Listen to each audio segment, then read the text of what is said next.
folks, hello and welcome back to another video right here on the channel. So Melody, it's the 1st of December. So that only means Street Fighter? Street Fighter time. Okay guys, so this episode we are up to issue number 19, 20, 21 and 22. Well, where's that gone? Can you believe it? It's flown. Wow, it has flown in, hasn't it?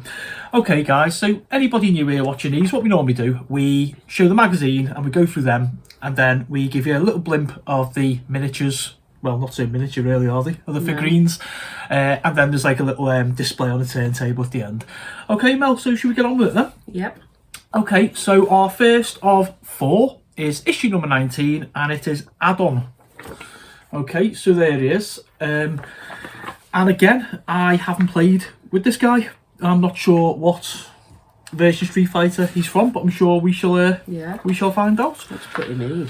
Okay, so add-on the Thai Jaguar, from apprentice to emperor of Muay Thai. So he's a kickboxer. Okay, Muay Thai kickboxing.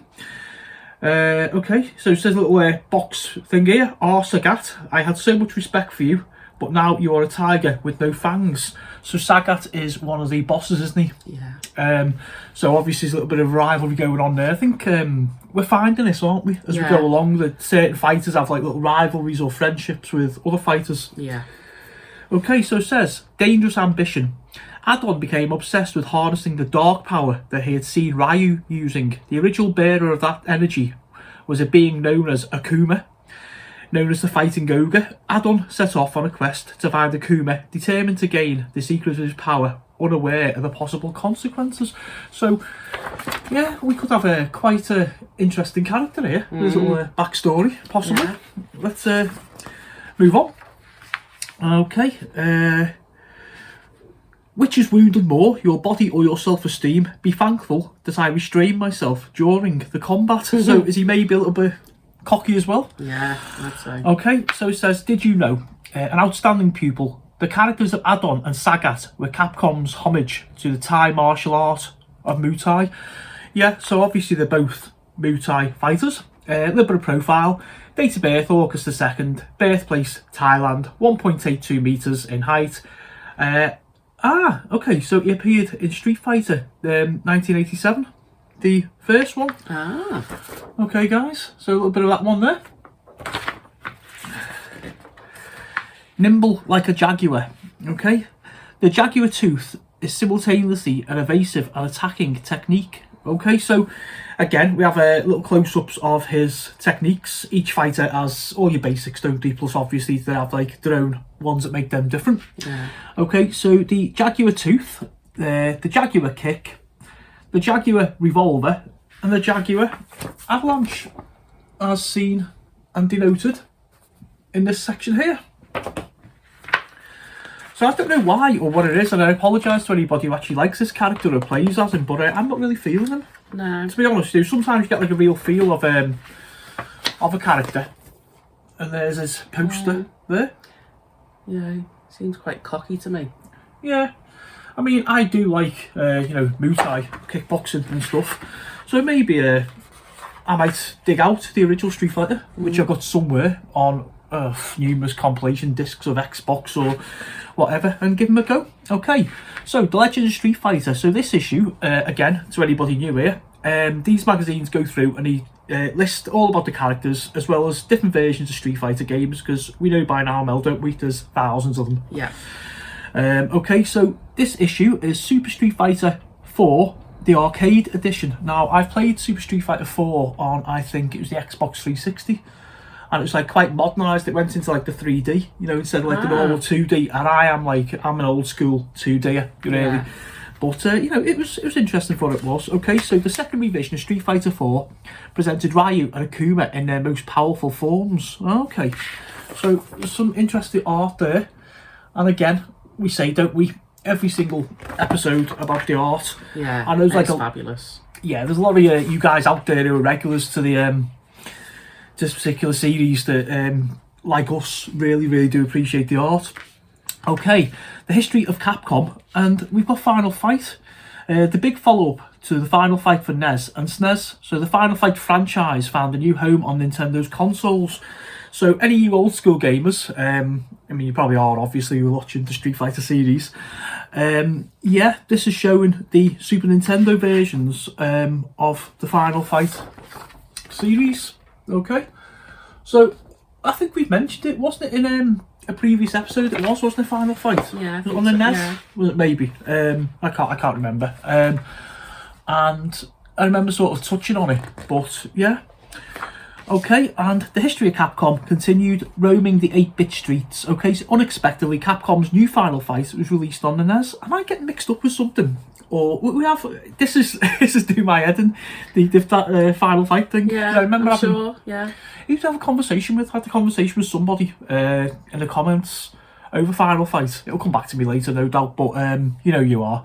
And yeah, it's a little bit of deja vu. Okay, so that is the NES version there, which I have to admit I never played. The back of the magazine, if you just want to give a quick show of our character there, add-on. Okay, so again guys, we will be showing this at the end. Okay, so issue number 20, can you believe it's 20 already, is a lady called Rose. And there she is there. Okay. Another one of our female characters. That's like another thing I'm finding as well. Like the original only had sort of like Chun-Li, didn't it? It was Street Fighter 2. But as we're going along here now, it seems to be just as many ladies as gents in the Street Fighter universe. Okay, so Rose, the Master of Destiny, a seer with mysterious powers. M. Bison, the pitiless leader of the criminal organisation Shadaloo, which we've heard of before, haven't we, in previous episodes, is afraid of only one individual. Her name is Rose, a mystic and seer with whom he has a strange bond, and who may be the only person who knows the secrets of his shadowy past. So the plot thickens, does it not? Okay. You've abused your power too much and for too long, and you're going to pay for that. Your judgment day has arrived. Okay. So she could be a massive rival of Bison. Okay, so destiny is what it is. For the moment, the best thing you can do is to believe in yourself and keep going. Okay. Did you know, Lady Fortune, Rose is a unique and peculiar character in the Street Fighter universe? I'm getting that vibe already. Yeah. She made her debut in the first Street Fighter Alpha, released in 1995, as one of the new characters of the game and the third female fighter of the franchise. Yeah. Okay, so July 1st, date of birth, birthplace Italy, height 1.78 metres, and like just said there, Street Fighter Alpha 1995 is Rose's first appearance. Okay, yeah, the fighting fortune teller. Okay, so Rose's fighting style is uncommon, and she hasn't had any kind of training in martial arts. She's not a fighter that novice gamers should choose, because to control her efficiently, a player needs time and dedication. So she's probably going to be one of those ones either you like and you do play as, or you do like, a random character selection. Who's to play today? Hit that random button, come up and go, who's she and what am I doing here?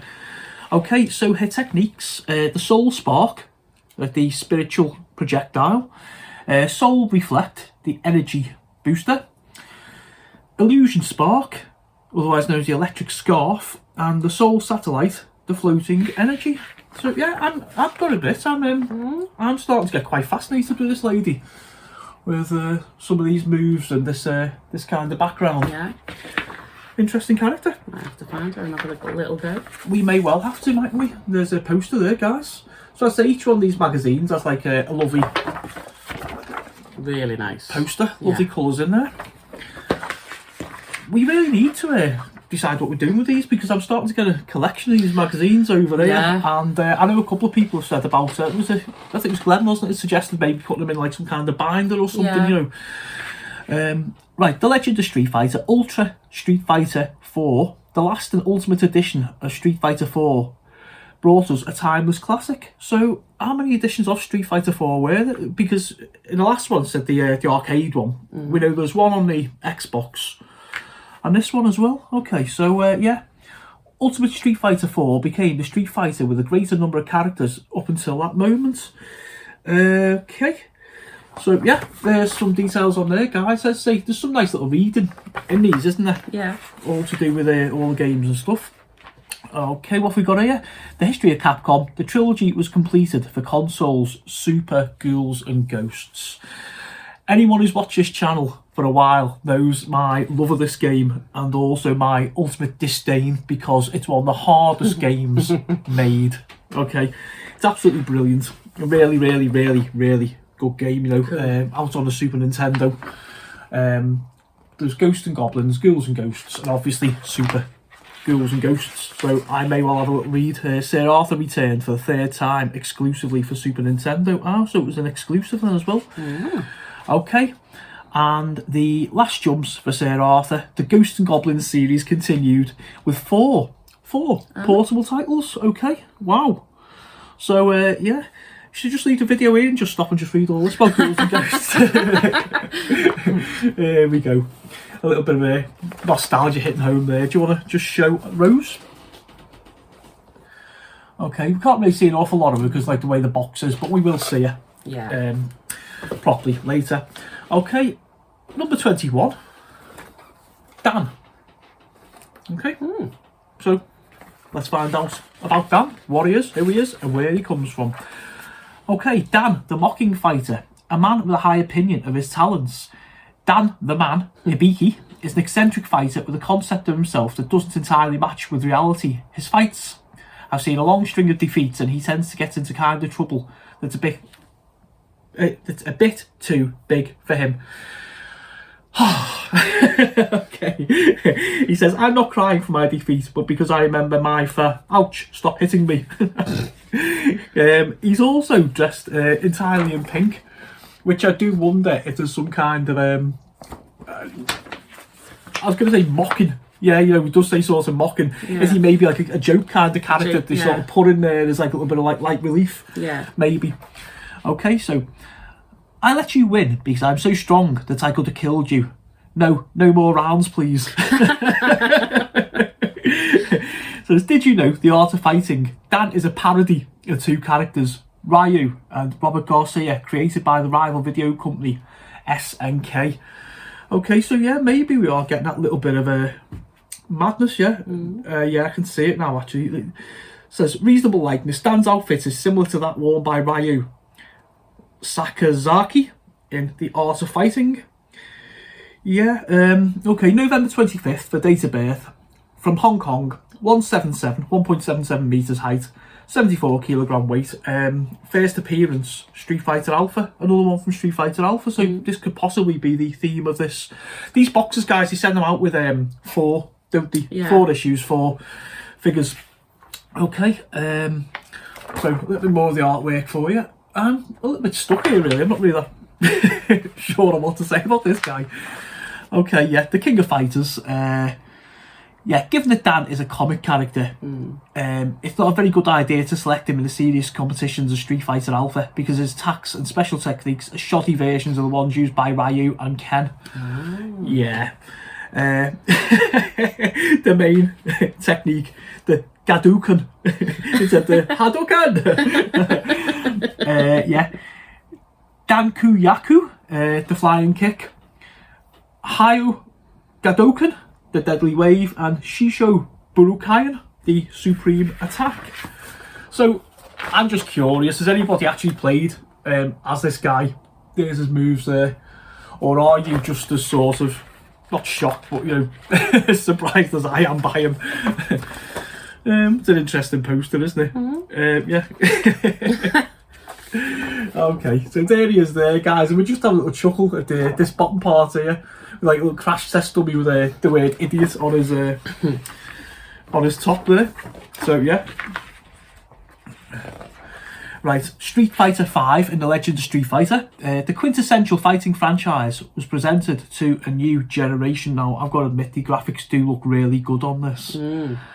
PlayStation 4 apparently, in December 2014. So taking a look there, guys. I'm sure quite a few of you probably would have played this one. I'm an Xbox man, so if it was an exclusive, obviously I wouldn't have had it. But like I said previously, I think the last Street Fighter I actually bought was on the 360 Xbox 360 anyway, which was Street Fighter 4. Yeah. Because what do I always play? Street Fighter 2 on our Capcom over there, isn't it? Okay, so Street Fighter 5 stood out thanks to its new mechanics, its graphics and its soundtrack. Okay. The history of Capcom continues. 3 games in one, 3 wonders. So what is this? Midnight Wanderer, Chariot and Don't Pull, which is a puzzle shooting in action. I have never seen this. In May 1991. Yeah. Developed for the CPS hardware, which is arcade, isn't it? CPS board. So, again, guys, this is a really, really weird issue. I think it's just, you know, they've done it just to basically throw us. Somebody somewhere must have known that we'd be reviewing this magazine and just wanted to throw me a curveball. Yeah, multi-games, including various games and a single system board, was a sure bet for the companies. Yeah, there's something else on the Capcom arcade there, isn't it? The sports collection. Yeah. That had, what was it? That was tennis, basketball, and football. Football, yeah. Yeah. Cool little So games. they are, yeah. So obviously Capcom have tried that out. Whether that was before that or I don't know. Yeah. Okay. And the last page, guys. History of Capcom continued. Space shooters and puzzles. Yeah, 3 wonders was completed by another 2 great games. So Chariot was the shooter. And Don't Pull looks like a little bit like Bomberman, maybe. Give you like little blips of that. And make of it what you will. So if you'd like to show us Dan, please. There he is in his lovely pink outfit. Sorry about the glare, guys. Yeah, we've got overhead light there, guys, as you know. Okay, I don't know where to go with this one. This episode just gets more and more bizarre, doesn't it? Mm-hmm. Most definitely one for the gents amongst us are Meeker. She has a couple of prominent features, as we can see in the artwork. I look forward to her poster, like. Okay. Woo, crikey. Our Meeker, the Rainbow Hurricane, the great lady of professional wrestling. Okay. Rainbow Meeker is a fighter, Rainbow Meeker, of undoubted talent who tried to make a name for herself in a professional wrestling circuit. Her rigorous training allows her to compete toe-to-toe against true wrestling titans. She says, "You better not underestimate me because I'm going to thoroughly kick your ass." Well, bring it on, sweetheart, is what I'd say. Okay, let's have a look. This issue is certainly for anybody who, the Japanese with like their manga and stuff like that, they do like the ladies, don't they? Yeah. Quite buxom and quite revealing, so yeah. Okay, maybe not for one, for any of the younger viewers maybe, but I'm sure there's a few you know, manga fans out there who'd enjoy this issue. Okay, so it says, "You've lowered your guard. Now, Nadeshiko and I will teach you what it means to be crushed." Okay. Agent Provocative. Mika's attire may be showy, but it's certainly not understated. Okay, so Rainbow Meeker, a captivating fighter. Her fighting style is one of those prominent aspects of Rainbow Meeker. I can think of a couple more prominent aspects, to be fair. Perhaps the name refers to her colourful range of skills, as she certainly doesn't wear a rainbow coloured costume and is generally seen in pale blue. Okay, so her date of birth is March the 15th, birthplace Japan, 1.68 metres tall, 70 kilograms, and another one, Street Fighter Alpha 3. Okay, so 1998. There we go. I'd be a bit afraid of those prominent features falling out of that costume. Could always be a finishing move, couldn't it? Bam! Wayne, where are you, mate, when it needs someone to co-present here? Okay, so crushing the opponent. So her moves are the Rainbow Typhoon, the Shooting Peach, the Steel Chair, which literally is what it says on the box, and the Peach Assault. So yeah, she's obviously peachy and quite a powerful lady, isn't she?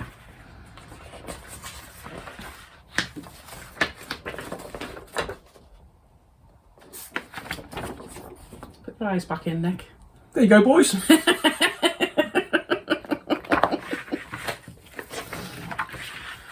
Okay. Right, the Legend of Street Fighter. Street Fighter 5 Season 1. Street Fighter V soon started to notably expand and improve. So it says immediately after its release on the 16th of February 2016, Street Fighter V began its successful run in the electronic sports domain. Okay, so it's obviously, this is one of the ones that does, what do you call the esports? Isn't it, you know, where they have all the tournaments and the competitions, and yeah. they started televising it now. It's become like quite big, hasn't it? So obviously maybe Street Fighter V is the one that they are using to, you know, promote their esports there. Okay, so there we go, a little bit more artwork for you folks. The history of Capcom, the galactic beat-em-up Captain Commando. Never played it. In 1991, a very strange street fighting game appeared in the arcades. I never really was a massive arcade player. Obviously, I've been in arcades. I've played some of the big machines and stuff over the years, but yeah, the arcade scene, I'm not sure like abroad, but certainly like in the United Kingdom, was our arcades were like sort of dark, neon lit, smoky places where where obviously people would hang out, like, you know, you'd sort of have like, more so like the fighting games would be like winner stays on, so, you know, you put your money in and whatever and you keep challenging people and stuff like that. Anyone who knows me knows I'm not like the most competitive person to play anything war games or video games or board games or anything for fun, really, don't I, as to being competitive yet. But there's a little bit of Captain Commando for you folks there. And then last page of the magazine, and indeed this current episode, is Planetary Bounty Hunters Battle Circuit.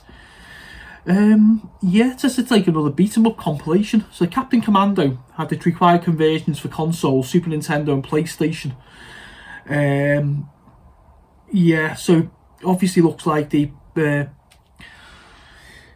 Battle Circuit was another one of them. Yeah, Capcom's final crazy 2D beat-em-up was a hit in the arcades. As I say, I haven't heard of it, but again, you know, it's one of them, isn't it? So that, guys, concludes the 4th magazine of our monthly section, and here is our figure of Rainbow Meeker. I don't even know if I'm pronouncing that right. Meeker. Yeah. Okay, guys, so listen, we're going to leave it there. Really hope you've enjoyed this episode. It's been interesting, has it not? Yep. Who is your favourite fighter, Mel, out of these? So Meeker, Dan, Rose, or Addon? I think I'm going to go for Rose. I think she looks quite interesting to play. Yeah, I think who you pick. Well, Addon wasn't like anything for me, really. I couldn't take to him. Rose, yeah, mysterious. Dan was just our comedy relief, wasn't he? If you think he's like, say, the Street Fighter version of Wayne Deacon, you know, isn't he? We love you, Wayne. Yeah. Rainbow Meeker for me, guys. I wonder why. Because I like professional wrestling. Really? Alright, listen folks, if you're new here, hit that subscribe button, like, share, more importantly, leave a comment. All you returning folks, as always, thank you. We really hope you're still enjoying this series. We must be, this is 22, I think there's 60 of these, so we're coming up to like the halfway point. So let us know below if you're still you know, you're still enjoying them. And let us know who your favourite fighter of the new croppers, okay, these 4. And we will see you in the new year. January 1st, New Year's Day 2022 will be the next episode. Yeah. Okay, guys, so like all our videos in December, you know, we'd like to wish you, obviously, a happy Christmas if you just follow this series. If not, we'll carry on wishing you a happy Christmas throughout the rest of the videos in there this month. Okay. Oh, waffled on long enough. Melody, say bye-bye. Bye-bye for now. See you later.